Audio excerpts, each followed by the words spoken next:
I'm in such great mood because I'm going off vacation, summer vacation, and I just thought sharing with you what am I packing, what am I changing in my skincare, did I change something the weeks prior to this, are there some ingredients you should avoid when going more summer destination, are some ingredients or typology of products that you should integrate which are not your usual products. So what is my best advice to prevent pigmentation during summer vacation?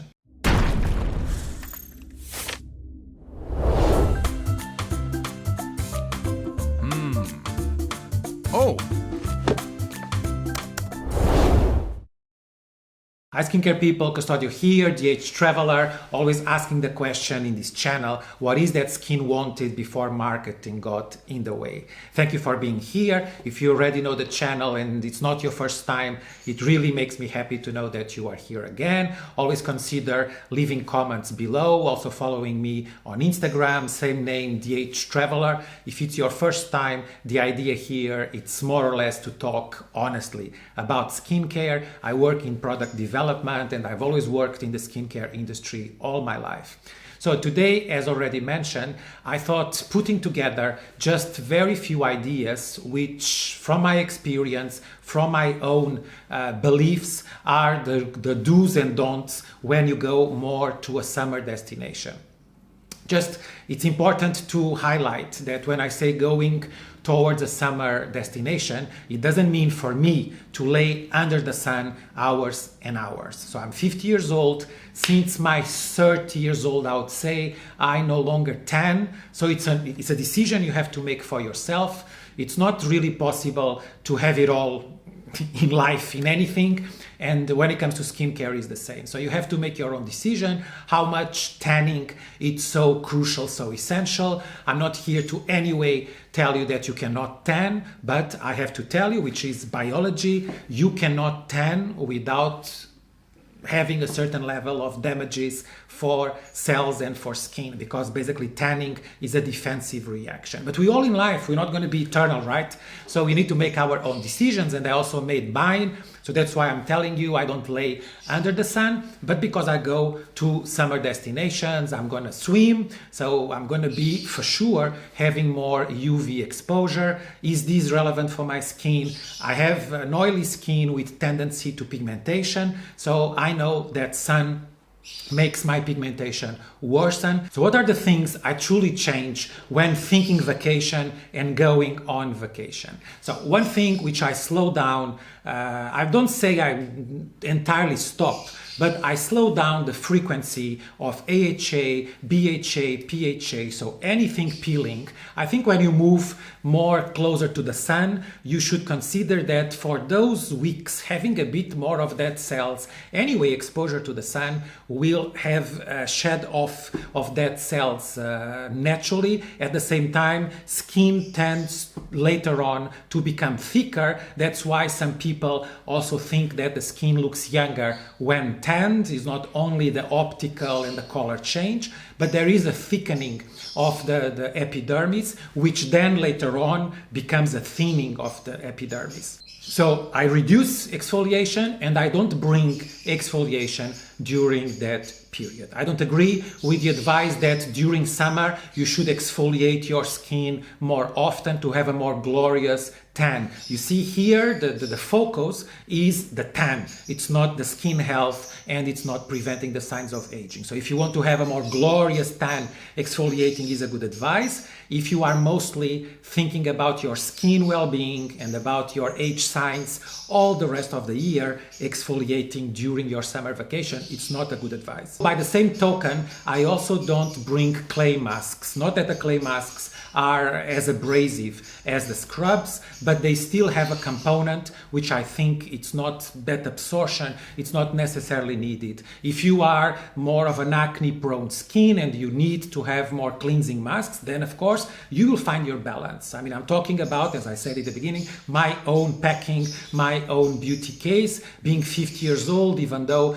having an oily skin, I no longer struggle with blemishes and acne. Maybe you're curious asking what about retinol? I don't slow down with retinol. I don't stop with retinol. I bring my retinol to my holidays. Of course, because retinol being applied only during nighttime and in the morning, we'll talk about it, having of course a solid muscular layer of SPF keeps me on the safe side. So I don't stop with retinol during my summer vacation. So what about increasing? What do I increase? I increase my amounts of vitamin C. So maybe I talk about quantity and not only quality. So I not necessarily change to a different vitamin C product. So I'm showing you the Melano CC. Just last week, I was talking about one of my favorites and one of the most affordable vitamin C forms out there. So I increase the quantity, not necessarily change the type of product I'm using,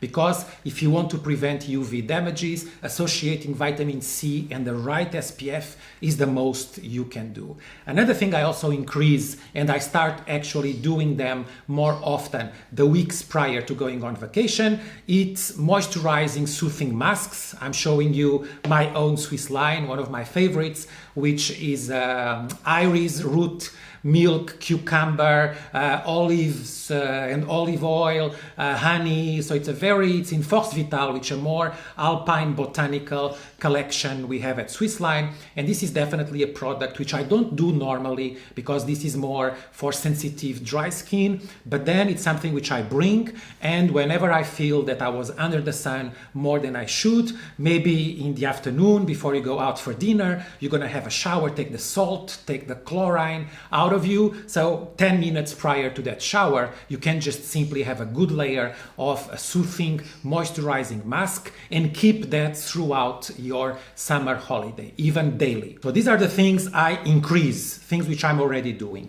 Are there any things which I'm not doing and then I introduce for this period of time? Well, probably there is tranexamic acid, which still for us, it's a Swissline. It's a very recent adventure. 2% tranexamic acid together with 5% niacinamide. I've covered tranexamic acid also, if you are curious, a video here, which is great to prevent and reduce erythema, so redness, blood vessel related problems. So not only the UV exposure, the infrared, so that the sheer temperature will not make you less red. And tranexamic acid not only helps you with that, but also prevents post-inflammatory pigmentation and reduces those signs. Niacinamide also has a brightening, a barrier strengthening. So our Peace Booster, it's the product I don't use all year round, but I introduce now and already using it for 2 weeks before going on vacation. And this is basically the product I introduce in my toolbox. Other products I'm introducing now, lately, I have not been using all the time the recovery serum. So this is more the type of barrier repair, also the madecassoside anti-inflammatory. So products also along the lines of Centella asiatica, Sika, whatever type of formulations which compensate more a bit of sensitivity and exposure to stress factors. So throughout vacation, this is going to be my night moisturizer, to which I'm going to mix in my retinol product. If redness pigmentation is a concern, so I'm packing it just in case. I'm not sure if I will use it or not, but if I see some redness and some pigmentation becoming more visible, redness, it's a much more immediate problem. Pigmentation happens more over time. It's azelaic acid. So I'm bringing the 10% azelaic acid from Paula's Choice. In Switzerland, we are not formulating with azelaic acid. So Swissline, it's not an ingredient. And this product, in my eyes, is the best azelaic acid I've ever tried. Combined also with licorice, which is an ingredient, I believe, very much so. And I have spoke about it already in several of these videos. Also salicylic acid, even though it's the BHA, I say I'm not using, but this is a low concentration and still not a very peeling. It's more as an anti-inflammatory. So what else am I doing? Of course, I'm looking deeper into my SPF wardrobe. I'm very believing that SPF is number one thing you can do for your skin if you want to keep your skin healthy.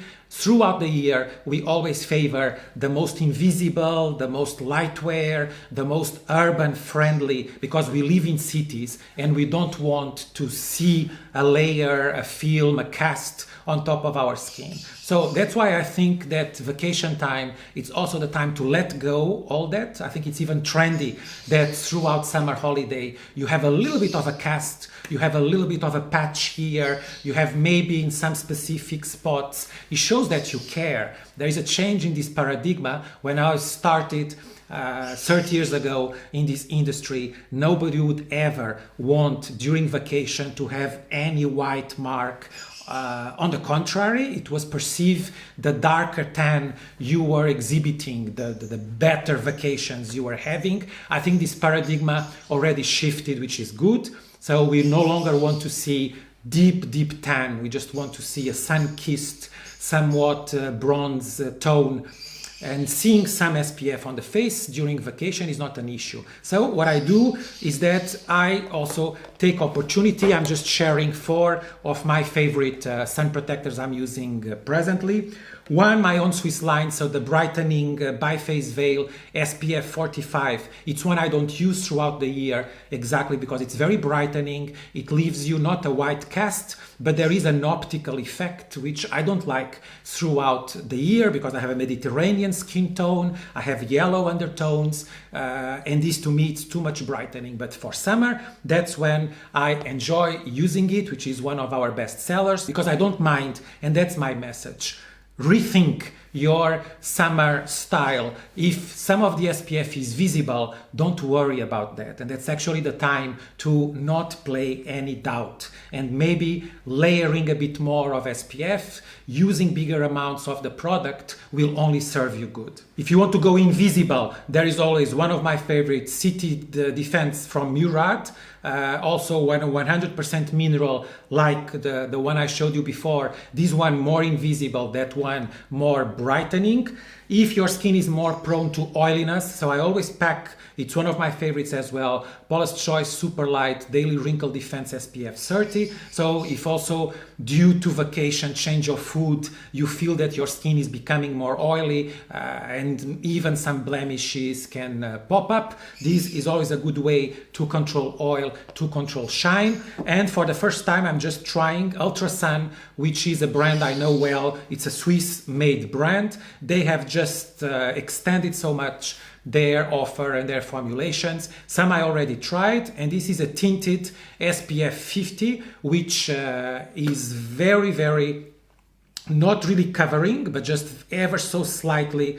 This is a new one, so let me, ever so slightly pigmented and lightweight. I'm even trying to show you, it's very lightweight.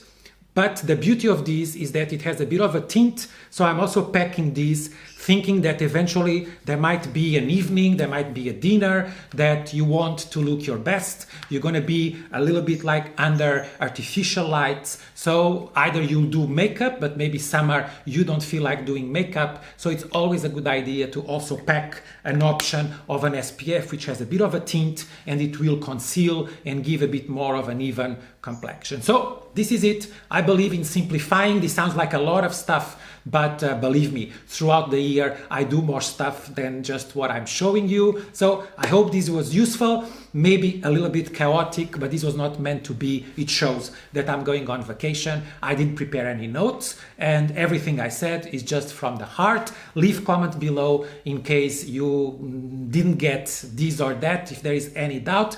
Even on vacation, I will from time to time have a look, not to let you go. So take good care, say no to boring skincare always throughout the year and when you are on vacation. Consider following the channel, subscribing, activating the bell, all those good things. Ciao.